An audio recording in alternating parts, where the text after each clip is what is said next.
আগামী 5 দিনে যেটা বলা হলো রাতের তাপমাত্রা 3 দিনে আরও কিছুটা বাড়বে। এখন যেটা রয়েছে 17+ যেটা চলছে, কলকাতা পার্শ্ববর্তী অঞ্চলে আগামী 24 ঘন্টায় আশা করা যাচ্ছে 19 ডিগ্রির কাছাকাছি, বা পরের কয়েকদিনে বেড়ে সেটা হয়তো আরও একটু বেড়ে হয়তো 20 ডিগ্রির কাছাকাছি পৌঁছে যাওয়ার সম্ভাবনা থাকছে। তো 4 তারিখের পর থেকে 4 তারিখ নাগাদ গিয়ে আবার হয়তো সামান্য একটু কমতে পারে, কিন্তু খুব বেশি সিগনিফিক্যান্ট ড্রপ সেভাবে আর থাকার সম্ভাবনা কম, অ্যাটলিস্ট কলকাতা পার্শ্ববর্তী অঞ্চলে। 4 তারিখ নাগাদ গিয়ে হয়তো কিছুটা আবার কমবে, কিন্তু 15 ডিগ্রির নিচে নামার সম্ভাবনা কমই থাকছে, যেহেতু ফেব্রুয়ারি মাস সামনেই রয়েছে। দিনের তাপমাত্রাও স্বাভাবিকভাবেই বেশি থাকার কথা, ফলে সেভাবে খুব বেশি ঠান্ডা কলকাতা পার্শ্ববর্তী অঞ্চলে সম্ভাবনা কমই থাকবে। সরস্বতী পুজোতে কিরকম আবহাওয়া থাকতে পারে? সরস্বতী পুজোর ক্ষেত্রে কুয়াশা থাকার সম্ভাবনা থাকছে সকালের দিকে, বা কোথাও কোথাও হয়তো আংশিক মেঘলা থাকতে পারে। মেনলি শুষ্ক ওয়েদার থাকারই সম্ভাবনা। রাতের তাপমাত্রা বেশির দিকেই থাকবে, কলকাতা পার্শ্ববর্তী অঞ্চলে 19-20 ডিগ্রি কাছাকাছি থাকার সম্ভাবনা। দিনের টেম্পারেচার 28-29 ডিগ্রির কাছাকাছি। এইভাবে শীতের যে না আসা এবং শীত এইভাবে অতটা বেশি পরিমাণে শীত এবার দেখা যায়নি, কলকাতার ক্ষেত্রে বেশি পরিমাণে দেখা যায়নি। এটা তো একদিকে খারাপ, এবং সেক্ষেত্রে তাহলে উষ্ণতা যখন গরমকাল আসবে সেক্ষেত্রে তার কিরকম প্রভাব পড়তে পারে?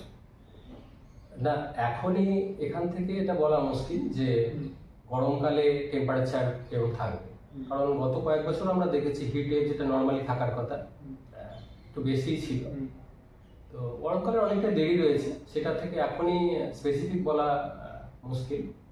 কিন্তু যেটা অল ওভার দ্য ওয়ার্ল্ড যেটা দেখা যাচ্ছে যে টেম্পারেচার একটু বৃদ্ধির দিকে, গ্লোবাল ওয়ার্মিং টেন্ডেন্সি রয়েছে অনেক জায়গাতে।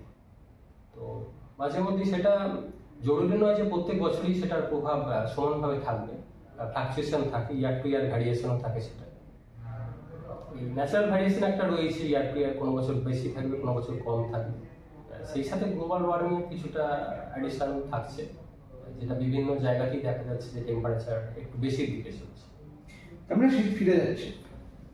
শীত বলতে এখন যেটা স্বাভাবিক তার থেকে অলরেডি প্রায় 2-3 ডিগ্রি বেশি চলছে কলকাতা পার্শ্ববর্তী অঞ্চলে, বিশেষ করে দক্ষিণবঙ্গের ক্ষেত্রে।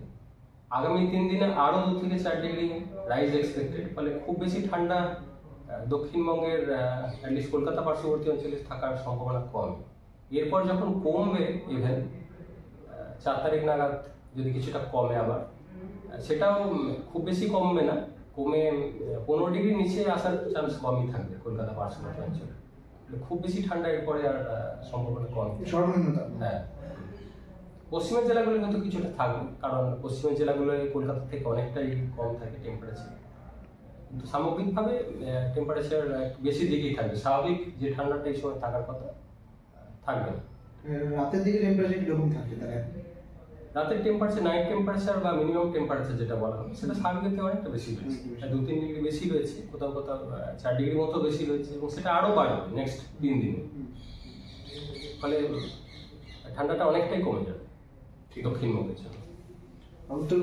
উত্তরবঙ্গের ক্ষেত্রে আজকের দিনটা দার্জিলিং, কালিম্পং পাহাড়ি এলাকায় 2-1 জায়গায় হালকা ধরনের বৃষ্টিপাতের সম্ভাবনা থাকছে। এছাড়া উত্তরবঙ্গের অন্যান্য জেলাগুলো প্রধানত শুষ্ক ওয়েদারই থাকবে আগামী 1 সপ্তাহ। কুয়াশা থাকার সম্ভাবনা রয়েছে আগামী 2-3 দিন উত্তরবঙ্গে, বিশেষ করে দার্জিলিং, কালিম্পং, জলপাইগুড়ি, উত্তর দক্ষিণ দিনাজপুর, মালদা এইসব জেলাগুলো 2-1 জায়গায় সকালের দিকে ঘন কুয়াশা থাকার সম্ভাবনা রয়েছে আগামী 2-3 দিন। দক্ষিণবঙ্গের ক্ষেত্রেও পশ্চিম বর্ধমান, বীরভূম, মুর্শিদাবাদ, বাঁকুড়া, পশ্চিম মেদিনীপুর, ঝাড়গ্রাম এইসব জেলাগুলো হয়তো আগামীকাল সকালের দিকে মাঝারি থেকে ঘন কুয়াশা থাকার সম্ভাবনা রয়েছে। পরবর্তী কয়েকদিনও দক্ষিণবঙ্গের জেলাগুলোতে হালকা থেকে মাঝারি ধরনের কুয়াশা থাকার সম্ভাবনা থাকছে। ঠিক আছে।